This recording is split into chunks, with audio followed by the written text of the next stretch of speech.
Welcome everybody, it's Unstoppable Stilets here with the quickest ever Consulate mini rework video in your life.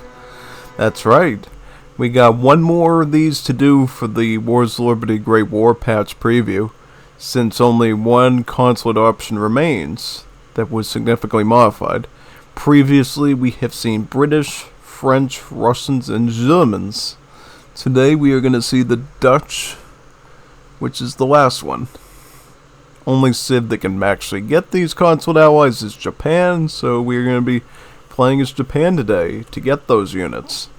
The way we're going to access this is similar. We're going to use a little bit of cheat codes to speed things up a bit, and we're going to talk about the units and what they're good at, basically, and give you a general theme of the Consulate ally as a whole and when to use them. Let's get started.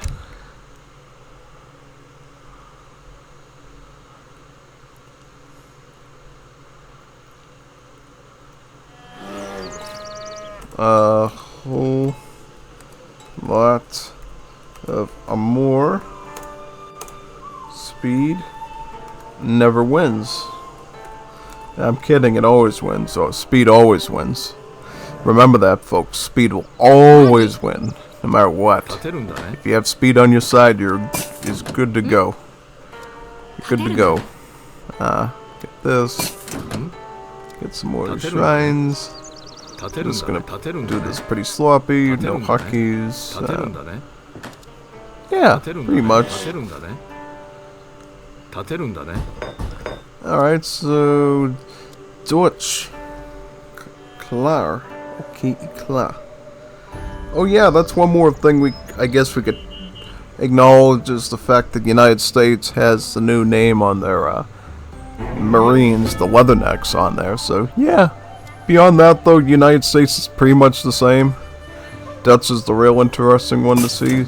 So, here are the Dutch. The Dutch Expeditionary Company. What do they give us?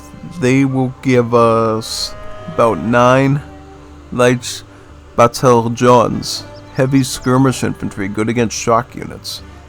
What could these be exactly? Flankuers. Actually, Flankuers. You've seen me play a couple of games with the new Dutch before. The Flankuer is no longer the unit that it used to be. It's no longer an anti-skirmisher. What the Flankuer is now is an ASAP without the heavy infantry tag, with the skirmish tag instead. Well, actually it has both tags, which is pretty interesting. So in melee, it can do really well against shock units. But at range, it has a multiplier against maneuver units. So it's a bit of a mishmash between like a crossbowman and a pikeman. So really, if you're dealing with large armies of like cavalry, like something Lakota or perhaps, I don't know, Argentina would produce, maybe this is the go-to unit for you. Let's check the next army. So the second army will also give you 9 of the Flankuers. It'll also give you West in Dutch Jägers, which are basically just ordinary skirmishers. Yeah. 7 of these skirmishers. They do need to be updated to have the Wars of Liberty skirmisher icon instead of the vanilla one, though. Note to the developers on this. Besides that, though, it looks pretty nice with their own skins and everything. Yeah, this should be a pretty useful one, since in general this type of an army is going to be really deadly against maneuver units. So if you're making a lot of Gunto riders as Japan and you're worried about dragoons getting them in melee, just go with the Dutch and spam these 2 first armies, since they have some really powerful forces to deal with maneuver units. Though it could be argued the second army has a bit of anti-heavy infantry in there as well with the skirmishers. And we have the Dutch Expeditionary Army. This will give us about 14 of the skirmishers. It will also give us about 16 of the Quadrupian skirmish and evil infantry, which are basically just Marines, or Leathernecks if you're USA. Very important thing for you to recall. These are not the Marines of the past. They do not have that crush damage, they just have a multiplier against siege units. So in particular, this is a really solid anti-heavy infantry type of army here. And the bot's already coming, so let's kite him a bit. And kite. And kite. And kite these two. Manchuko no. There we go. Nice. It's actually pretty good in this circumstance. It actually does the job pretty well, I would say. And while we're doing that, let's add in the Dutch brigade. It has skirmishers, marines, and also 3 mortars called Consulate. Just like the struggle of Indonesia. I need to save my base. Do I have any bills? Do I have any billies? Got one right over here. We're gonna build another console really quick. Yeah. Let's get one of those. Now this is what the Dutch brigade looks like. Lots of skirmishers, lots of marines, and then you get mortars too. So this is actually really going to be good against pushing. This is a really strong anti-base type of army here, because you get an army of skirmishers basically kill really all of the defending infantry. And then you use the mortars to shell their base, pretty much. That's sort of the idea. Now let's add in a bunch of other armies too. Yeah. Let's combine these together and go for a bit of a push. I think we're gonna do pretty well. I added in a bunch of skirmishers and marines from the other armies for fun to see, you know, with this sort of a composition, how hopeful can you really be? How hopeful can you really be when you're combining like marines, skirmishers, and a couple of flankuers?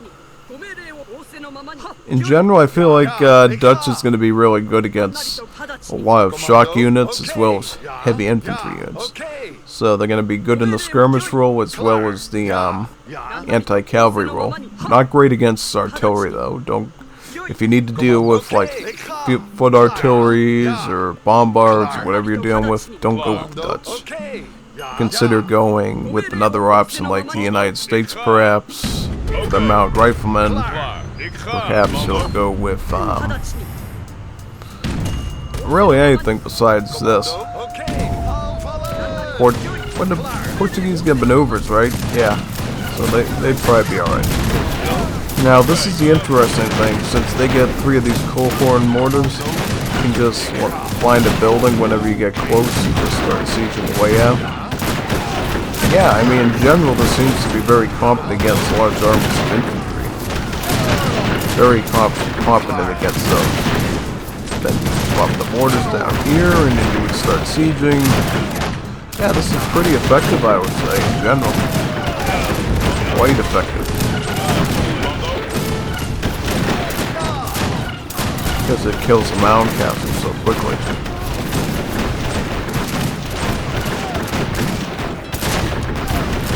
So this Unicom might have good potential after all.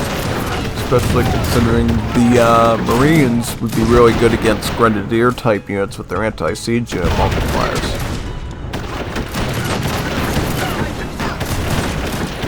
Ooh, look at that! The bot actually made it warplanes. Oh, that's scary to watch. We see these watches shooting a bunch of fiery arrows at us, and then we see Korean warplanes coming out of the skies. Yeah, that's kind of intimidating, I would say. Yep, very intimidating.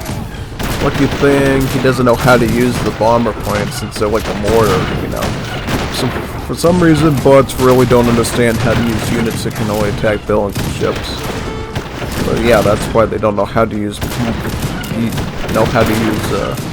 mortars often. Except in like certain mods for Legacy, as well as I think DE, where they have a bit of an anti-unit attack, so they can actually fight with them, which is great. Yep, well there's that. GG.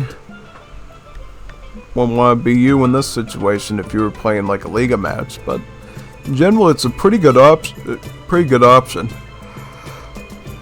Let's do a quick resignation and look at the post game.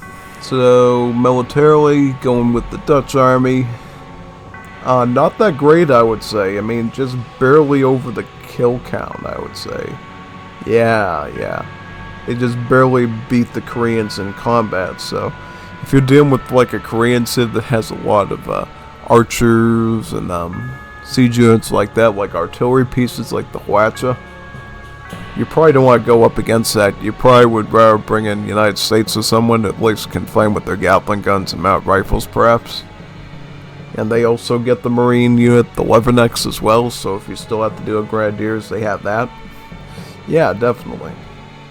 I think it just puts into perspective for you the different Consulate allies and when they're most effective to be used.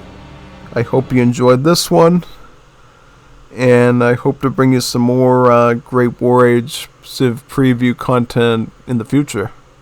See you next time. Signing off now.